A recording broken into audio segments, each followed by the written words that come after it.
Hujambo mpenzi mtazamaji, na karibu katika kipindi chetu cha neno la neema. Kwa majina yangu ni Bishop Michael Wanderi kutoka mji wa Kiambu. Ninakuletea hili neno ambalo linaweza likakujenga. Ninakuletea hili neno ambalo linaweza likainua maisha yako. Ukumbuke ya kwamba imeandikwa kwenye kile kitabu cha Isaiah chapter 55 and verses 11.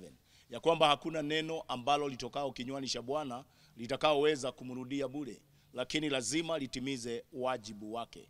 Kwa hivyo kila neno ambalo Mungu hupatia mtumishi wake lina wajibu wake, na kama hili neno ambalo Mungu ameweka katika moyo wangu kupitia Roho wake Mtakatifu ni la kuponya maisha yako, basi ombi langu ni ya kwamba Mungu akakuponye. Kama hili neno ambalo Mungu amenipatia ni la kuweza kupanua ama kuinua jamii yako, ninaomba ya kwamba utapatiana nafasi kwa hili neno kupanua jamii yako. Labda uko mahali pale na wewe ni mgonjwa, hili neno Mungu amenipatia, usikubali likakupite, wacha likakuponye katika jina la Yesu Kristo. Leo hii ninataka nikufundishe njia ya kuheshimu madhabahu ya Bwana ama kuheshimu Mungu kwa njia ya kujitolea. Kwa sababu watu wengi hawajawahi jua ya kwamba wakati tunapojitolea sadaka zetu, wakati tunapojitolea fedha zetu, wakati tunapolipa fungu letu la 10, hii ni njia ya kumheshimu Bwana. Imeandikwa kwenye kile kitabu cha Proverbs. Nataka nikupeleke maandiko kwa maandiko, ila leo ningetaka tupate nafasi ya kuwasiliana. Ni kama kuongea, ningetaka niongee na maisha yako. Sio zaidi sana kukuhubiria, lakini kuongea na maisha yako. Na najua katika yale maongezi, ninajua ya kwamba kuna kitu ambacho kitafunguka katika maisha yako. Kuna jisho ambalo nitafungua katika maisha yako, na unaweza siku hii ya leo ukafaidika kwa njia kubwa sana. Kwenye kile kitabu cha Mithali 3 na mstari wa 9, neno la Bwana linasema ya kwamba mheshimu Bwana kwa sadaka zako. Biblia inasema ya kwamba mheshimu Bwana kwa mali yako. Inasema ya kwamba honor the Lord with your wealth. Na kwa hivyo ni kusema ya kwamba wakati wowote tunachukua fungu letu la 10, tunakuja tunajitolea kwa madhabahu, tunachukua pesa zetu, tunachukua mali zetu, tunakuja kujitolea, ile ni heshima. Ile ni heshima. Hakuna mtu ambaye anaweza akampatia Mungu chochote kile, kwa sababu the Bible says vitu zote vilivyomo duniani yote ni vyake. Hata kuna wakati mmoja Mungu alikasirika kwa sababu watu waliweza kuchezea dhabihu zile ambazo walikuwa natoa, sadaka zile walikuwa natoa, fungu la 10 lile ambao walikuwa natoa, na Mungu akakasirika, akaambia watu ya kwamba sio ya kwamba ninahitaji kutoka kwenu.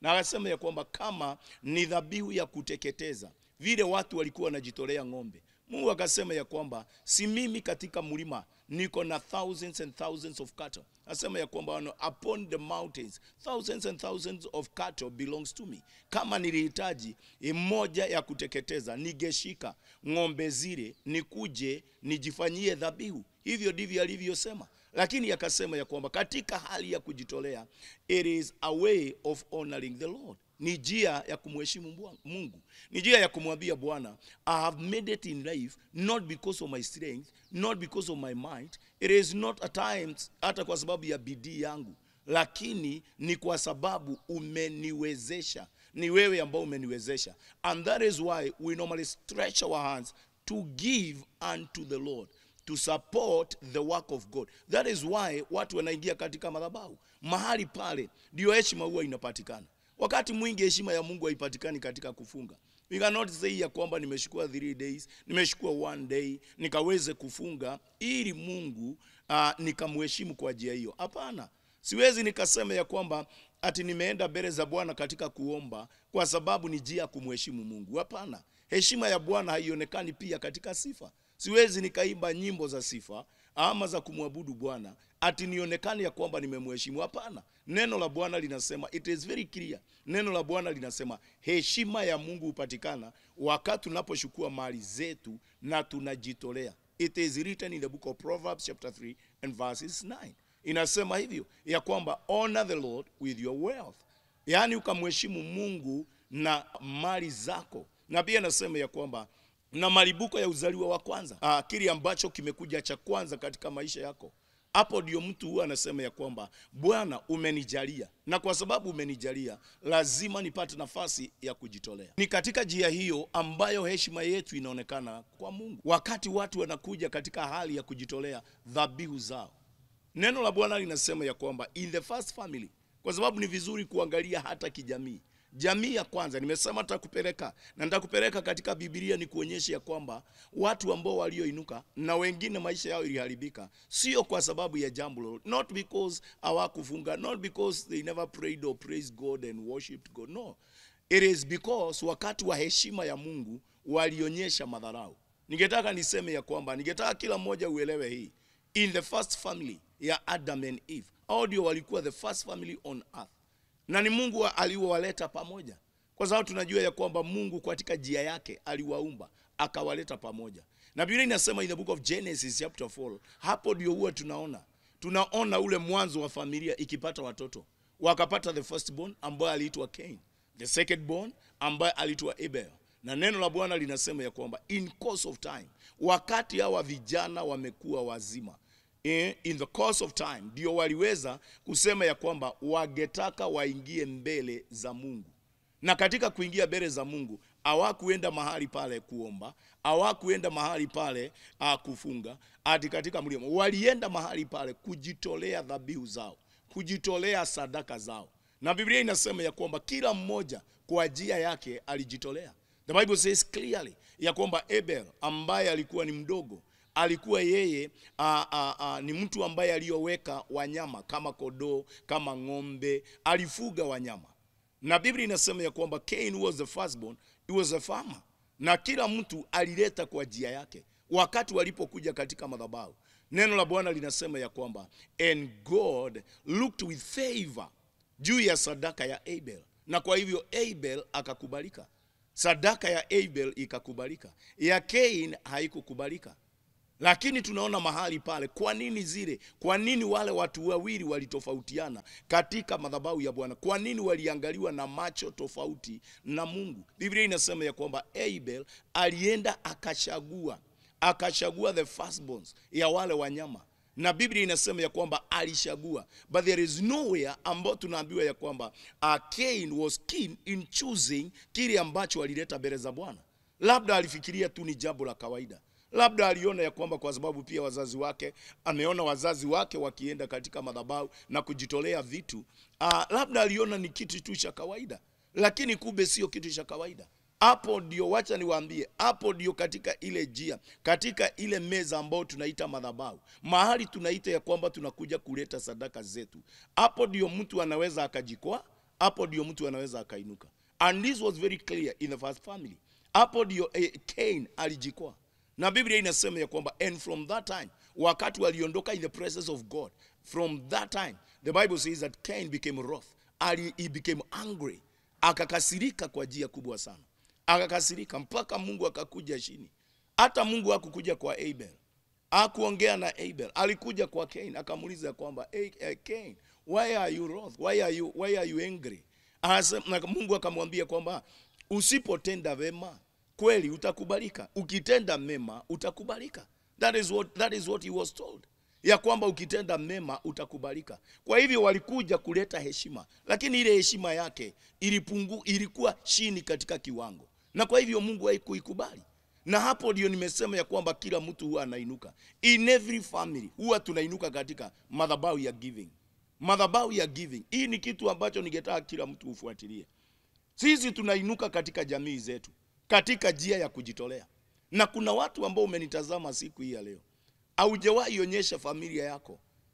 Haujawahi onyesha familia yako ya kwamba it is on the altar of God when we come to give. Pale ndio huwa tunainuka. Hapo ndio huwa tunajengeka. Hapo ndio tunapata kibali. Na hapo ndio tunaweza tukakosa kibali. Cain kutoka mahali hapo, ile njia alishukua kutoka session 2 ya giving. It was a giving session. Just as simple as that. Ile njia na ile laini Cain alishukua, ilienda hivyo: angry, jealousy, anger, enmity, mpaka mwishowe he became a murderer. Akaua. Na mwisho wake Biblia inasema ya kwamba alipokea laana kutoka kwa Mungu.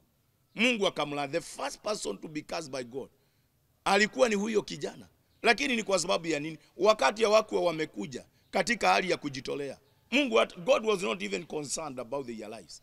Mungu hakuwa anajua ati Cain atakasirika, anaweza akakasirika, ama Abel anaweza akakasirika. Hapana. Lakini katika giving, hapo tu katika hiyo meza, Diposa mmoja was rejected and another one got favor. Ni katika hiyo meza ya kujitolea.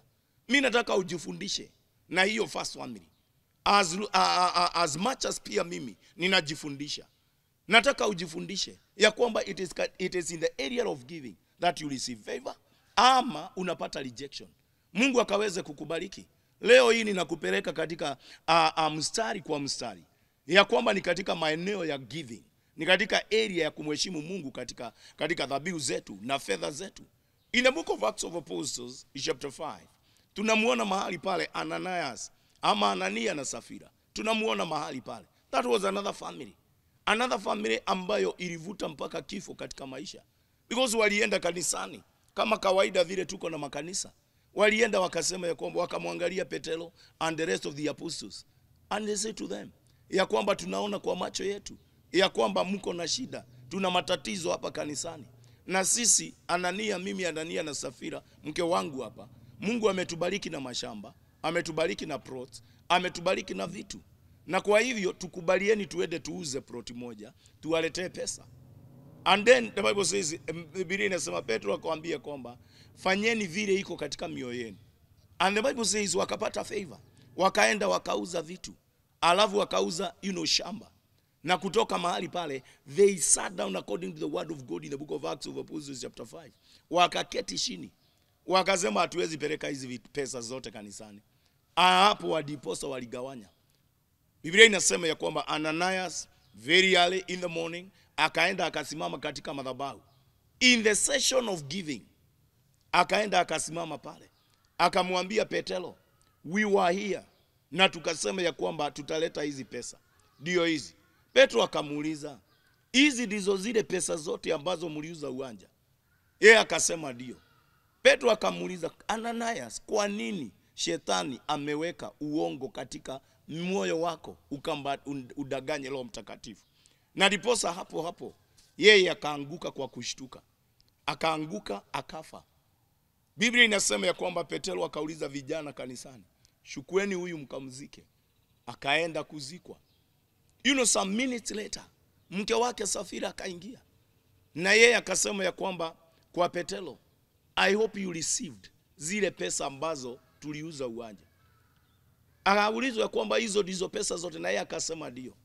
Basi neno la Bwana linasema Petro akamwambia, kwa nini mumefungulia shetani mlango mkadanganye Roho Mtakatifu? It is in the area of giving. It is in the area of giving. Na hapo Petro akamwambia, angalia nyuma yako, hata miguu nyayo zile ambazo zimeenda kuzika za vijana ambao wameenda kuzika bwana yako hazijekauka. Akaanguka chini akafa. Kwa nini familia mzima ikufe? In the session and in the area of giving. Kwa nini familia mzima ikufe? Na hata leo hii I can discern wengi ambao mnao nitazama, tuko katika struggles za pesa, challenges za pesa, kwa sababu kuna maeneo ya giving ambayo hatukuheshimu Mungu jinsi ambavyo inavyohitajika. Na leo hii because it is our giving day, ndio nimeamua nikufundishe mambo na giving. Leo ni siku ya kujitolea. Leo ni siku yetu ya kulipa fungu la 10. Leo ni siku yetu ya kujitolea dhabihu.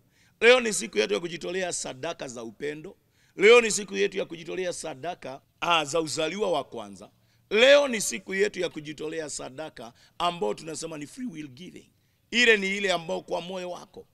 Leo ni siku hiyo ambayo Mungu ameitenga. Diposa nimeamua nikufundishe mambo na kujitolea sadaka zako.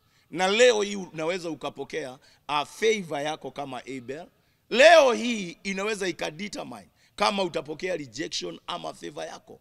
Nimekuja kukufundisha neno wazi ambalo halina majadiliano.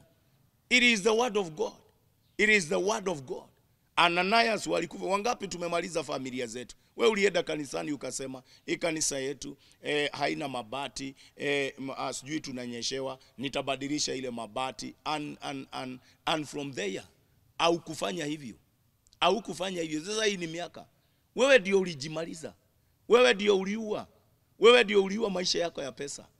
Wewe ndio uliua baraka zako, kwa sababu ulisema kitu ambacho haukutimiza. Ndiposa leo hii nimekuwekea hiyo namba mahali pale. Nimekuwekea namba kwa runinga yako.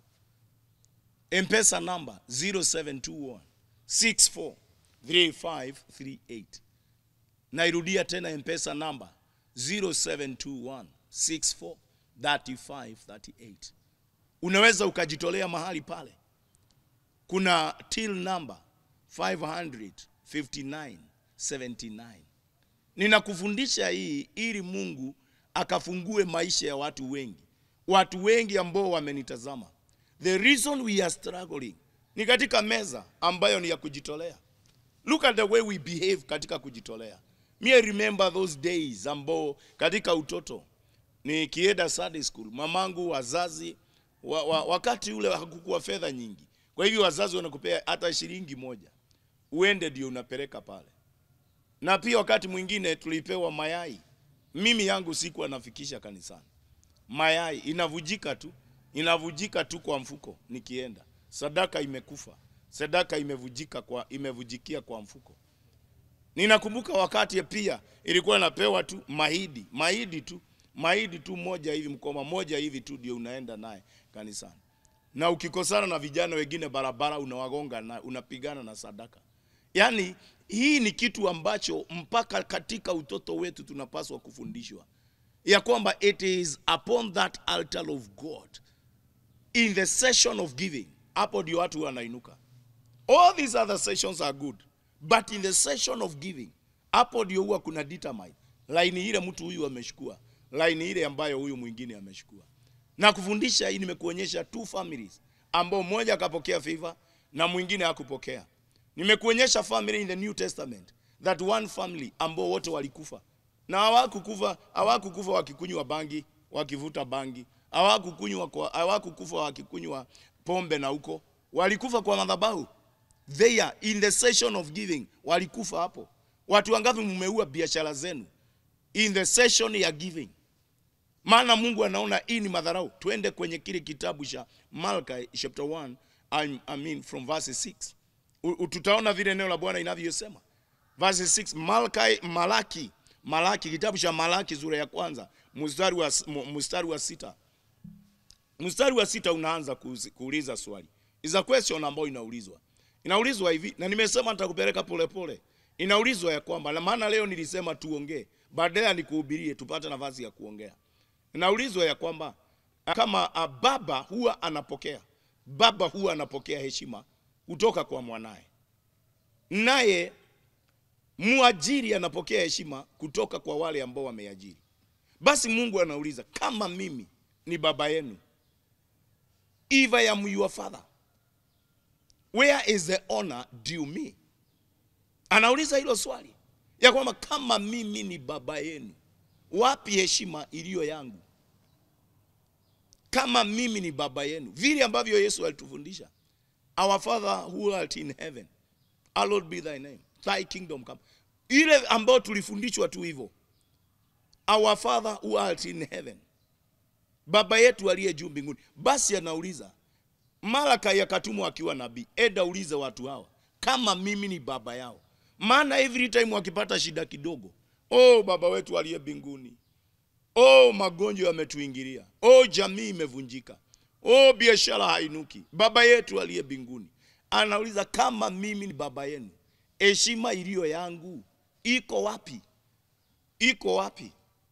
Na verse 7 inasema hivi. Ningetaka tuangalie. Verse 7 inasema ya kwamba wakati wowote ambao mnaoleta katika meza yangu, katika madhabahu yangu, mnajitolea polluted blood.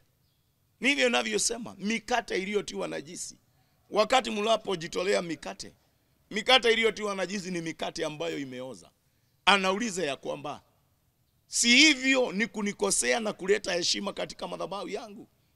Na inaendelea kusema ya kwamba wakati mnapojitolea wanyama walio vilema. Anaweza mnasema hamuje ni heshima. Mnasema ya kwamba nimesema ya kwamba hamuje ni heshimu. Nikiwa Mungu sijepata heshima yenu. Haya anauliza ya kwamba wakati mnapoleta mkate ambao umeoza, wakati mnapoleta wanyama na mnaleta wao wanyama kama sadaka, walemavu, wale ambao wamepotea macho, vipofu, anauliza ya kwamba is that not contemptible? Contemptible means si hiyo ni madharau. Anauliza, kwa nini mmefanya meza yangu ikawe meza ya madharau? Si hiyo ni madharau? Ni hivi anavyosema. Yani hasemi ya kwamba in the session of praise and worship mumeleta madharau. In the session of healing the word, ministry of the word, mumeleta madharau. Anasema in the area of giving. Kwa nini mumeleta madharau? Mikate ambayo imeoza, polluted bread. Hivyo ni kusema ya kwamba, nataka uelewe hii. Hivyo ni kusema ya kwamba mikate, watu walikuwa wanaingia kwa nyumba zao, wakikuja katika madhabahu kama hawana pesa, wanakuja na mikate. Na kumbe ni ile mikate ambayo mpaka imetoka vitu za white. Ile ambayo imemea molds, hizo ndio wanaleta. Wanaiweka kwa madhabahu. Mungu akakasirika. Akasema watu hao wamefanya madharau. Yani kuna wakati tunajitolea sadaka, Mungu anaona hii ni madharau. Mungu anaona kabisa hii ni madharau. Hii ni madharau kabisa. Na imeandikwa kwa Bible. Nimekusomea kitabu cha Malachi, sura ya kwanza. Malaki sura ya kwanza kuanzia mstari wa 6. Tukienda chini, neno la Bwana linasema, wakati mnapoingia katika zizi ya ng'ombe yenu, mnachagua yule mlemavu. Yule ng'ombe ambaye ni mlemavu, yule alivujika mguu ndio mnaleta. Mungu akawa anateta sana. And I also feel in the spirit that today God is complaining. Anateta kwa mambo ambayo na vitu ambazo watu wanajitolea. Na ndiposa jamii nyingi tunasubuka. Tunasubuka not because our God is not able to bless us. Not because that our God is not able to lift our lives. Not that God is not able to bless our sons and our daughters. No. Not that God is not able to bless, the work of our hands, our businesses, our career, our talents and gifts. Not because that God is not able to bless us. Lakini anaona ya kwamba after blessing us, in return kile ambacho tumeleta kwa madhabahu, anasema ya kwamba this is contemptible. Anasema hii ni madharau. Anasema hivyo. Ya Kiswahili, Biblia ya Kiswahili inasema ya kwamba, kwa nini mumeleta madharau katika meza yangu? Meza ndio madhabahu ya Mungu. Kwa nini tumeleta? Anasema zile ng'ombe zimepotea jisho. Ile ng'ombe ambayo sasa imezeeka, dume imezeeka mpaka haiwezi kusimama yenyewe. Ndio watu wanasema ya kwamba isukumwe kwa church, isukumwe kwa kanisa. Ile ng'ombe ambayo haizai, hiyo ndio tunachagua, tunaleta kwa madhabahu. Mungu anaona kudharauliwa. Mungu anaona kudharauliwa. That is why unaona Mungu amefugia watu wengi. Na wazazi tujiangalie. Wazazi, wewe kama wewe ni mzazi, ujiangalie matoleo yako, maana inaweza ikafungia watoto wako. Inaweza ikawafungia njia. Wakati mwingine ni vizuri kuseparate kidogo ile ka spirit ya delay ya shetani and when God, na wakati Mungu anatupinga yeye mwenyewe. Wakati Mungu anafuga milango. Unaona hii baraka imekawia sana. Lakini ukijiangalia wewe unakuta ya kwamba it is in the area of giving inafanya Mungu akae kama ananipinga. Ninaenda kujaribu hii, there is no breakthrough. Naenda huu mlango, there is no breakthrough. Nimefungia mpaka watoto wangu. Kwa sababu ya nini? Mungu anaona madharau. Anasema ile kodoo imevujika pembe moja, iligongana na ingine hapo zikipigana. Ile imegongwa mpaka pembe moja ikapotea. Hiyo ndio mtu anasema ya kwamba saa hii tupeleke katika nyumba ya Bwana. Ishukue hiyo, peleka nyumba ya Bwana. Wewe unaachwa na ile ambayo iko na nguvu. Nilisikia testimony moja.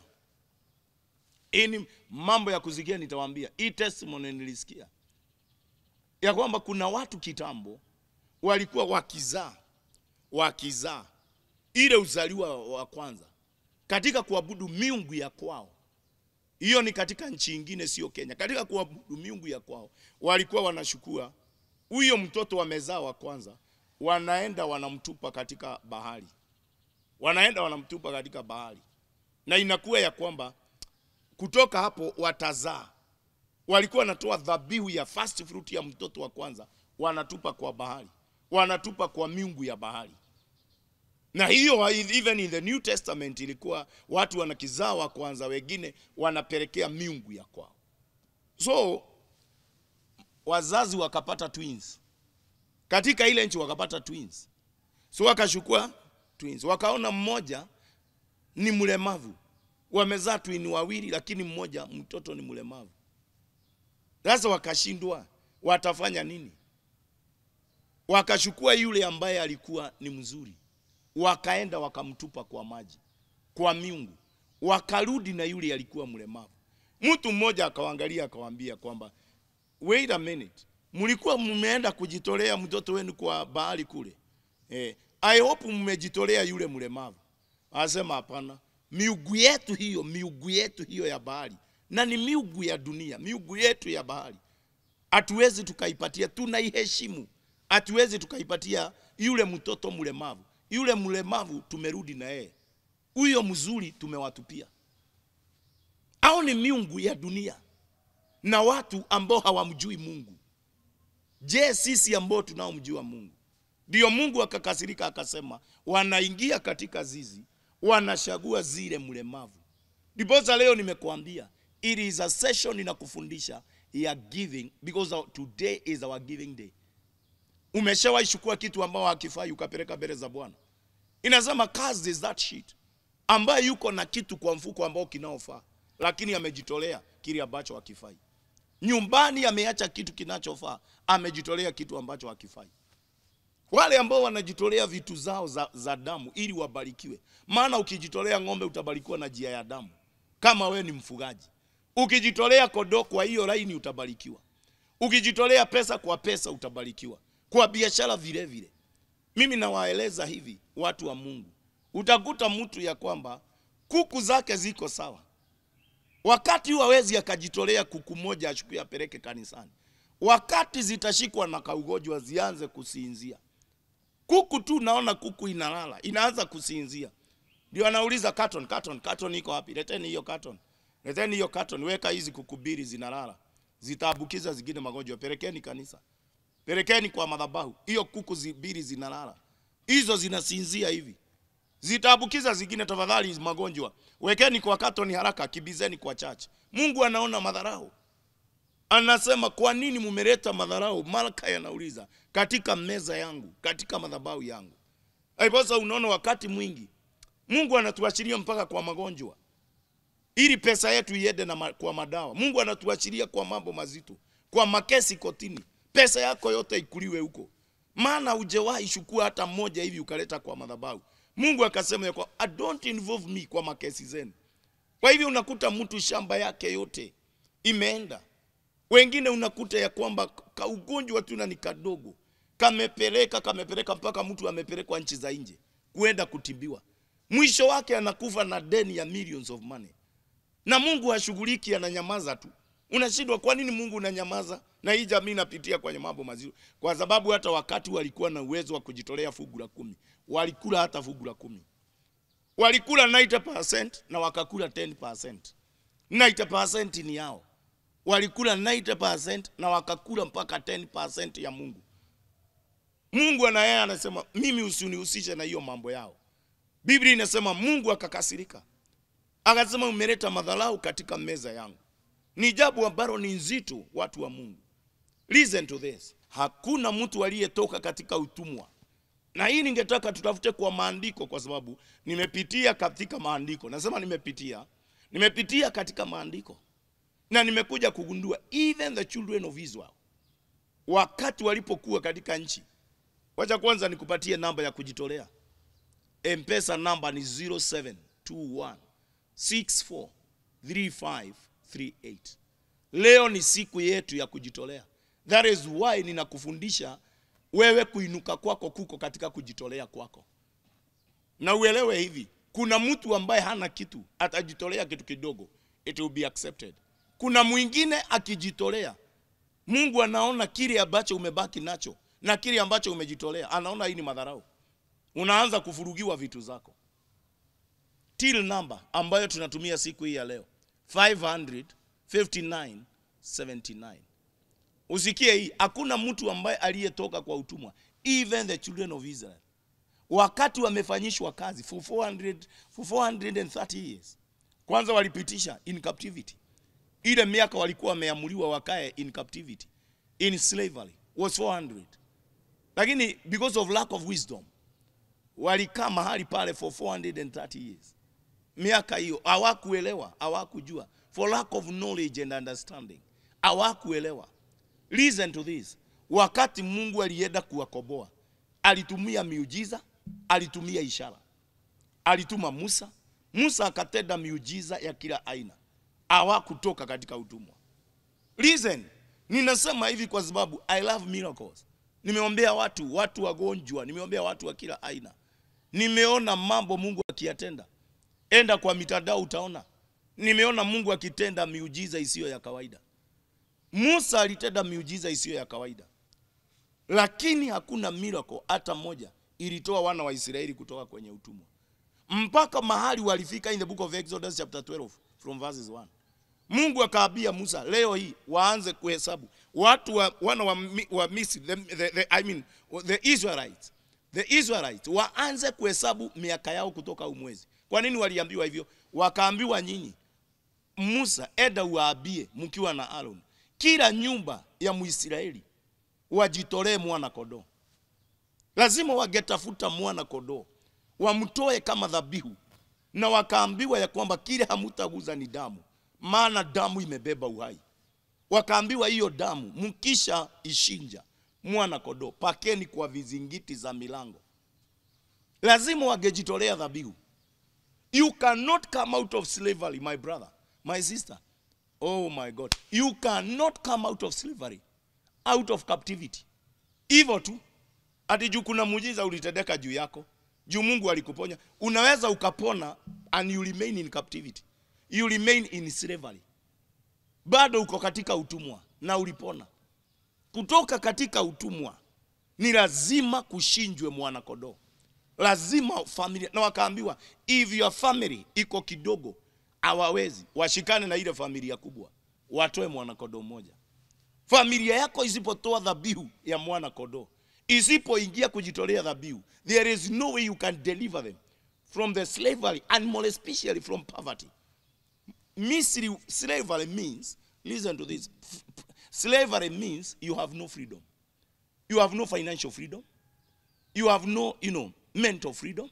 Ni watu wanafikiria vile ambavyo, ni watu wanakupangia maisha. Maisha ambayo Mungu alikupatia free inapangiwa na mtu mwingine. Na anapanga kulingana na jinsi anavyotaka. That is what we call slavery. Hauwezi ukaenenda, you have no freedom. Ile freedom ambao watu wanasema freedom of mobility, you don't have. Uedi mahali ambapo unafikiria, ni kuambiwa uwe unaambiwa from point A to point B. That is slavery. Slavery, it is when you use a lot of your physical energy na ni mtu mwingine anasaidika. Mtu mwingine ndiye anasaidika. Jasho yako, 3/4 ya jasho yako ni mtu mwingine anasaidika. Na ndiposa kule in slavery kuna kutandikwa, kuna kupigwa. Ndiposa walikuwa wanapigwa, wanauawa, jasho yao inasaidia wa Misri, hawakusaidika. They had no freedom ya kimawazo. Hawaku wanasema tunafikiria hivi, naambiwa usifikirie, kuna watu wanafikiriaga kwa ajili yako vile utakavyofanya. Kutoka katika hiyo slavery, kutoka katika hiyo utumwa, lazima wangetoa mwana kondoo. Hata chura ikiwa imetolewa kwa mto, chura Musa alisema kutakuwa na chura, zikajaa kila mahali mpaka ikulu, lakini hazikuwatoa katika slavery. Nataka uelewe hivi, maana watu ni kama hawaelewi. Neno la Mungu lina njia imepangwa. Wewe unaweza ukapokea miujiza ya kila aina, lakini coming out of your slavery, coming out of that, slavery mentality and slavery life, lazima ujitolee mwana kondoo. Kukuja katika madhabahu ya Bwana. Proverbs chapter 3 and verses 9. Mheshimu Bwana kwa mali yako. Hiyo mali ambayo umefanyia. Nimekurudisha tena kwa maandiko. Kwenye kile kitabu cha Proverbs chapter 3 from verses 9. Neno la Bwana linasema ya kwamba mheshimu Bwana kwa mali zako. Na nimesema hivyo kwa sababu leo hii ni siku yetu ya kujitolea. Ndiposa nimekufundisha juu ya giving.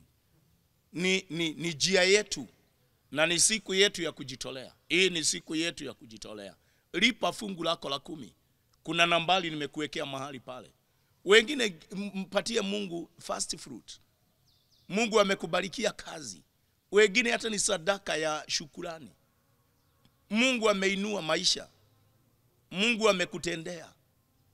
Ni wakati wa kujitolea. Leo hii, Sunday hii, ndio wakati ule Mungu ameuweka wetu wa kujitolea sadaka na zaka zetu. Lipa mahali pale.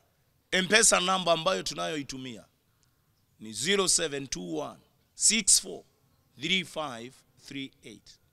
Nayo till namba ambayo tunatumia ni 55979. Nitairudia tena, 55979. Nataka kila mtu ujaribu Mungu kwa njia hii. Nataka nikuongoze kwa kile kitabu cha Malachi.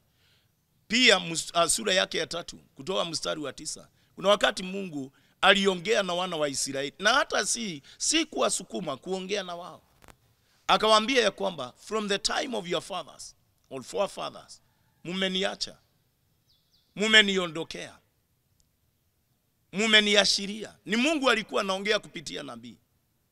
Nao wakasema ya kwamba tumekuondokea aje, tumekuashiria aje. Mungu akapoint, akawaambia ya kwamba it is in your giving offerings. Na anasema ya kwamba ni kwa kujitolea fedha zenu na sadaka na dhabihu zenu. Pande hiyo hata baba zenu waliniondokea. Na riposa hamuna msingi wa kuinuka financially. Hamuna. Na hakuna kitu kinajengwa bila ya msingi. Kuna watu leo mnanitazama, watu wale wengine unasema waliotukosea, ni watu ambao walikuweko pale beleni, kina wazazi. Kwa sababu ya watu kutuwekea msingi wa pesa. Hawakutuwekea msingi ya maisha yetu inaweza ikabarikiwa mbele za Bwana. Watu ambao walikuwa very keen, akina Ayubu, ukisoma sura ya 1 na mstari wa 5, walitolea watoto wao sadaka na dhabihu. Kila mmoja, firstborn mpaka mtoto wa 10, Ayubu aliwatolea sadaka. Imeandikwa in the book of Job chapter 1 and verses 5. Sisi hatukutolewa sadaka yote kwa madhabahu. That is why pesa yetu tukiona tunakibia kukunywa pombe. Pesa tukiona haituambii tukuje church. Pesa ukipata, ukiona mtu wako na mshahara, ameshika mshahara wake hivi, Ka10 yake amekashika hivi, Ka50 yake amekashika hivi, Ka20 yake amekashika hivi, badala ya kibia upande wa madhabahu, upande wa kanisa, anakibiaga upande wa bar, anakibia upande wa kukunywa pombe. Wakati imemalizika, ndio sasa unamuona ako very busy kutafuta zingine. Akipata zingine, apate Ka20 kake hivi, apate 30 yake mshahara 30,000, aimwambia kuja kwa madhabahu, aimwambia kuja kwa church, inamwambia kibia huko, kibia ukakunywe. Akisha maliza kukunywa yote, ikimalizika sasa ndio unamuona tena anaenda kuhangaika juu ya kazi na mambo tofauti. Maana hakuna msingi tuliwekewa. Hakuna msingi ya kwamba anything good ikihappen kwa maisha yetu, watoto wetu wakigraduate, badala ya tutekimbie kwa madhabahu, tunakimbia kwingine kwa bar. Ukisikia kwamba kuna kabadhi mahali, badala wakimbie kwa madhabahu, Mungu amewapatia miaka 40. Unaona wanakimbia huko kwa bar. Haituambii tukimbie huko. Angalia watu wengi wakishashika pesa, hawakimbii kwa nyumba ya Mungu, kujitolea sadaka, kulipa fungu la 10. Wanakimbiaga huko kukunywa pombe. Wanakimbia kufanya mambo mengine isiyofaa. May God help us. Maana hatuna msingi. Mungu tupatie. Nani unaweka msingi leo?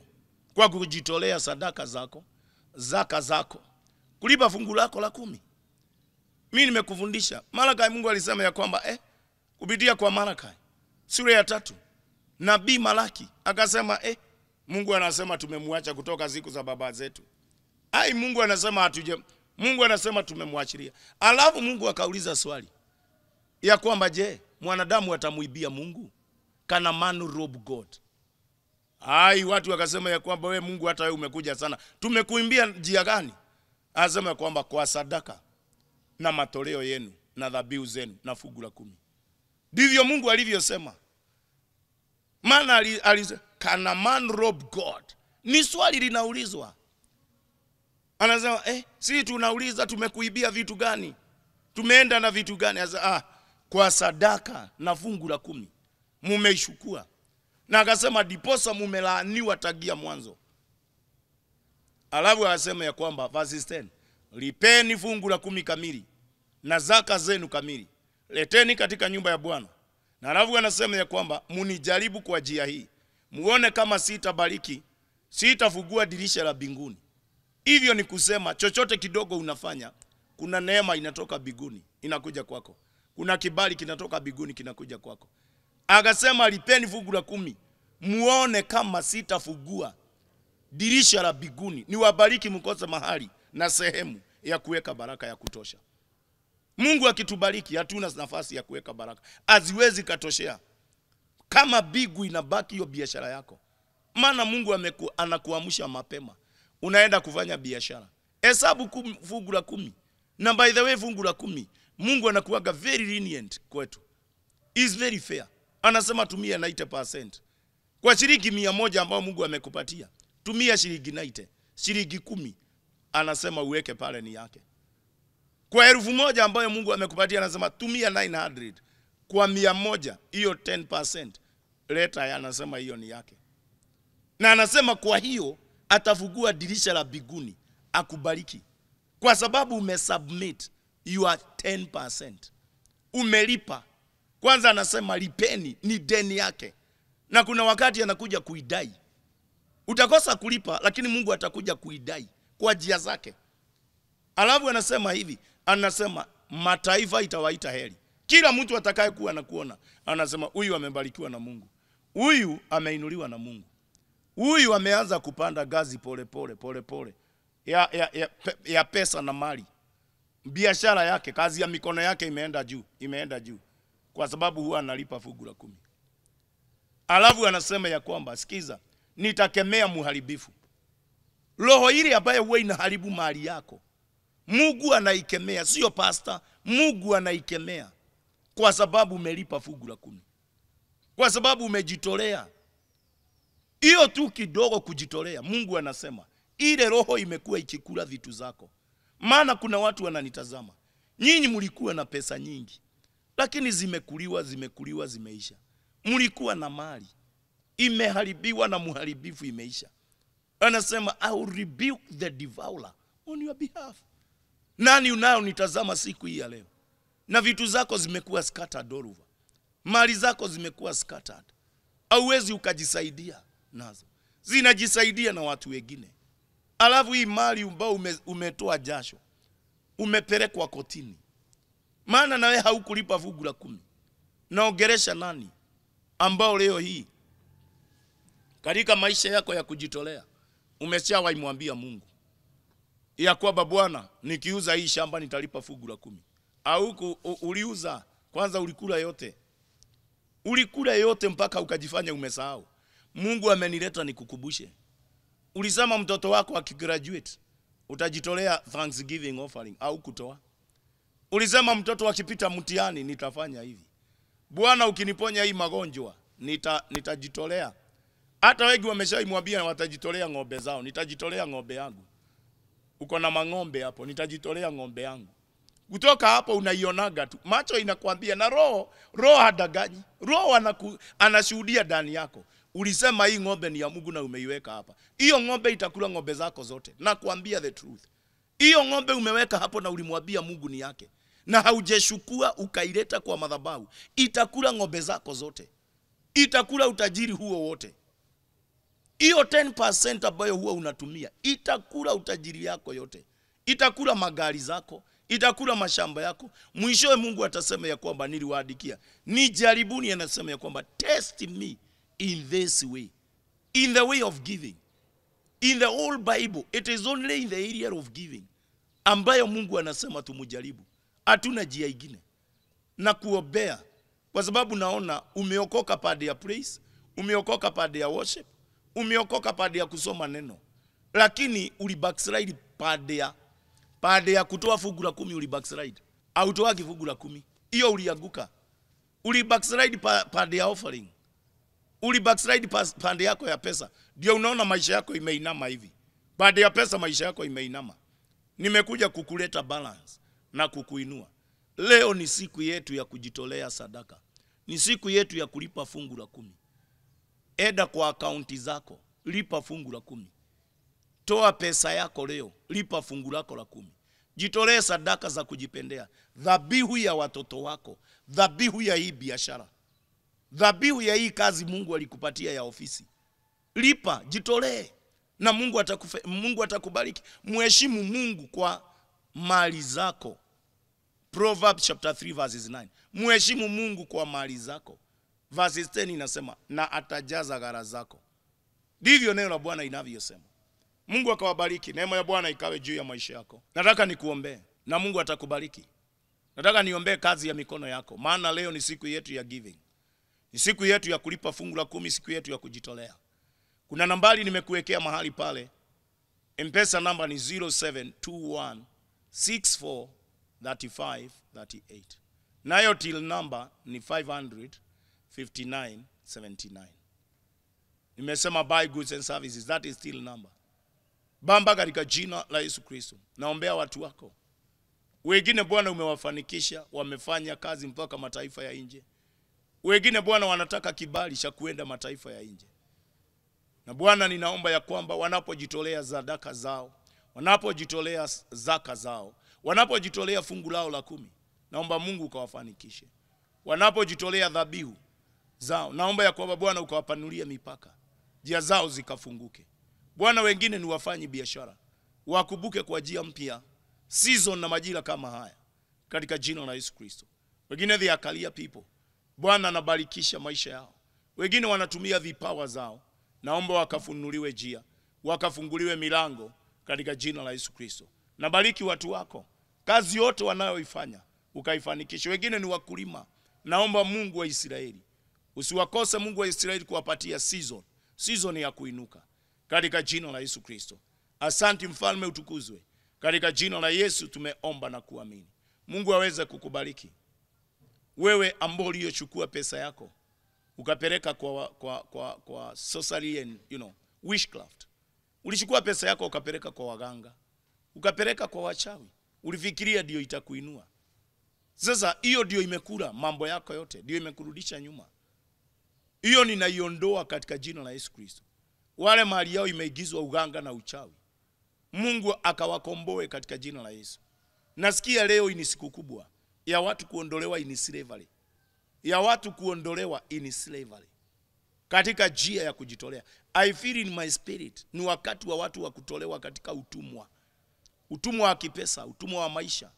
Mungu akawabariki na neema yake ikawe juu yao katika jina la Yesu Kristo. Wewe ambaye hujaokoka, sema nyuma yangu, Bwana Yesu, nimekuja mbele zako, nisamehe dhambi na makosa. Andika majina yangu kwenye kitabu cha uzima. Kuanzia leo hii mimi ni kiumbe kipya katika Kristo Yesu. Mungu akakufanikishe katika jina la Yesu Kristo. Naombea wote ambao ni wagonjwa, Mungu akakuokoe, akakukomboe kutokana na yale magonjwa. The Bible says he sent his word and healed the sick. Naomba kwa sababu najua Mungu amepeana kipawa. Naomba Mungu akuponye mahali ambapo uko. Mungu akuponye. Wewe ambao umesubuka na goita, ile goita naomba ikayeyuke kama mshumaa. Wale wote ambao umesubuka na maufimbe katika mili, naomba yeyuke katika jina la Yesu Kristo. Wale ambao umesubuka na magonjwa ya moyo, magonjwa ya ini, mapavu yako yamegojeka TB, mapavu yako yamegojeka asma, pneumonia, nasema Mungu akuponye katika jina la Yesu. Homa za kila aina. Wale ambao umesubuka na vinonda za kawaida na vinonda za tumbo, ulcers, zikauke katika jina la Yesu Kristo. Ninakuombea divine healing. I declare divine healing ambayo inatoka kwa Mungu. Wewe umesubuka na ugonjwa wa kifafa, may God heal you today in the mighty name of Jesus. Natuma uponyaji hapo huko, divine healing in the mighty name of Jesus Christ. Wewe umesubuka na kisukari, wewe umesumbuka na arthritis, Mungu akakuponye katika jina la Yesu Kristo. Meningitis, katika jina la Yesu Kristo ni pepo iondoke. Kansa ya kila aina, leukemia, kansa ya damu, kansa ya matiti, kansa za kila aina ziondoke kwa huo mwili, ni hekalu la Roho Mtakatifu in the mighty name of Jesus. Na leo hii ninatangaza HIV and AIDS, virusi viondoke kwa damu yako katika jina la Yesu Kristo. Natangaza uponyaji, uwezo wa Mungu juu ya maisha yako katika jina la Yesu Kristo. Na ninaomba kuanzia siku hii ya leo, inuka wewe ambao umekuwa na shida, uligongwa na ugonjwa wa stroke, naomba katika jina la Yesu Mungu akuponye in Jesus name. Hypertension, high blood pressure and low blood pressure iondoke in Jesus name. Allergies za kila aina ziondoke kwako in the mighty name of Jesus Christ. Wale ambao umegojeka depression, I declare healing ya akili zako, mawazo yako in the mighty name of Jesus Christ. Wale ambao wako na fibroids zikauke katika jina la Yesu Kristo. Mungu akakuponye. Uliambiwa uwezi ukapata mtoto, nafungua sasa uwezo, tumbo lako likafunguke. Divine healing in the mighty name of Jesus. Waliovunjika mifupa kwa sababu ya maajali, mifupa yako ikashikane, Mungu akakuponye in the mighty name of Jesus. Kwa uwezo na kwa neema ya Bwana, I declare divine healing juu ya maisha yako.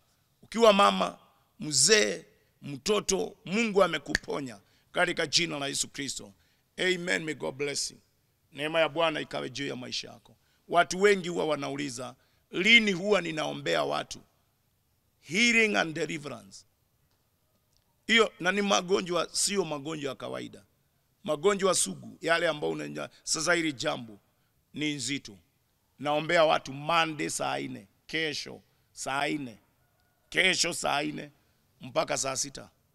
Ndio naweka mikono. Bora uwe umefika saa 4. Bora uwe umefika saa 4, usifungiwe nje ya milango. Saa 4 kamili kuanzia pale na kuombea. Na Mungu akubariki. Neema ya Bwana ikawe juu ya maisha yako. Naombea wale wote ambao wamejitolea vitu zao na mali zao. Baba, katika jina la Yesu ninatakasa sadaka, fungu la 10, dhabihu za watu wako. Wengine Bwana wameingia into an extra mile ya kujitolea dhabihu. Naomba ukawafanikishe. Mkono wako Bwana ukawe juu ya maisha yao. Bariki kazi ya mikono yao. Katika jina la Yesu tumeomba na kuamini. Mungu aweze kukubariki. 0721643538. Our till number by goods and services 500-5979. Jitolee mahali pale. Leo ni siku yetu ya kujitolea, na Mungu akaweze kuwabariki. Neema ya Bwana ikawe juu ya maisha yenu. Mheshimu Bwana kwa mali zako siku zote za maisha yako. Wekea watoto wako foundation ya maisha mazuri, na Mungu akakubariki. Neema ya Bwana ikawe juu ya maisha yako. Mimi nimekuwa pamoja nawe, ni Bishop Michael Wanderi kutoka kanisa la Christian Foundation Fellowship hapa mjini Kiambu, nikisema ya kwamba Mungu akutangulie. Shalom, shalom. Jambo mpenzi mtazamaji, kwa majina yangu ni Bishop Michael Wanderi kutoka kanisa la Christian Foundation Fellowship hapa mjini Kiambu, ama kanisa la CFF Kiambu Town. Nimekuja mahali hapa kukujulisha pia ya kwamba Mungu amenisaidia kwa njia kubwa sana, kuwa nimeandika vitabu kadhaa wa kadha. Na moja wapo ya kile kitabu ambacho nilisikia Roho Mtakatifu ananisukuma sana kuandikia watu kile kitabu, ni kitabu hiki ambacho nimekiandika. It is my latest book, The Secrets of Effective Prayer. The Secrets of Effective Prayer. Mounting up in the power of prayer. Usikie vizuri, hiki ni kitabu ambacho Roho wa Bwana amenipatia nafasi ya kuandika ili watu wakaweze kufaidika. Kwa sababu nimekuja kugundua ya kwamba maombi sio maombi tu. Kuna watu wamekuwa waombezi sana kwa miaka, lakini hawajafuatilia taratibu za maombi.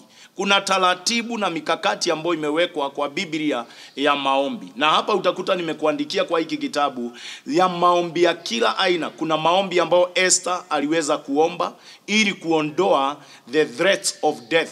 Kuna vile maombi ambayo Jehoshaphat aliyafanya. Kuna maombi ya Daudi akiombea kijana wake Solomon ili awe mfalme. Maombi ya kila aina nimekuandikia mahali pale, maombi yote ambayo yako kwa Bible nimekuandikia kwa hiki kitabu. This is a special book ambao kila mtu na kila muaminio, na sio tu muaminio, kwa sababu hata watu wengi ambao hawajiokoka huwa wanaomba. Kila mtu anapaswa kuwa na hiki kitabu katika taifa letu la Kenya, and also outside our nation. Na kwa hivyo mimi hiki kitabu naiweka kwako, na Mungu ataweza kukubariki. Hiki kitabu ninakiuza shilingi 1,000, na kuna nambari ambao umewekewa mahali pale kwa TV yako. Kuna nambari ambayo umewekewa hapo kwa TV yako ili ukaweze kuitumia, na hiki kitabu utaletewa ama utatumiwa mpaka mahali ambapo uko. The Secrets of Effective Prayer. Kwa hivyo ninaomba ya kwamba wewe ambao hupenda kujua, wewe ambao ni msomi, pia kumbuka ya kwamba imeandikwa, my people are in captivity for lack of knowledge. Watu wangu wameingizwa katika utumwa kwa sababu hawana maarifa. Sasa pata maarifa hapa ya maombi, kisha Mungu ataweza kukubariki. May God bless you. Neema ya Bwana ikawe pamoja nawe. Mara tena, kwa majina yangu ni Bishop Michael Wanderi kutoka kanisa la Christian Foundation Fellowship hapa mjini Kiambu, ama kanisa la CFF Kiambu Town, nikisema ya kwamba may God give you a special breakthrough as you order and buy this special book ambao the Holy Spirit commanded me to write. May God bless you. Shalom. Shalom. Neno la neema tunapona twainuliwa, kwa neno la neema tutamwona Mwokozi.